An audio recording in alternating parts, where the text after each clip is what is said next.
Good day, sir, madam. I'm Ednalyn C. Tabangkura. I'm 49 years old, single, and I am a Christian.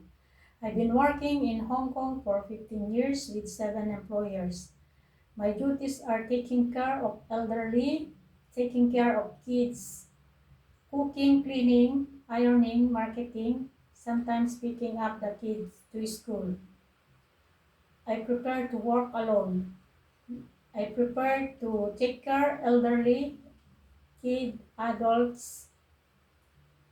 Sir, madam, if you hired me as one of your domestic helper, I promise that I can do all my best to do my duties and responsibilities being a domestic helper, and I promise that I will finish my 2 years contract. Hope to see you soon in Hong Kong.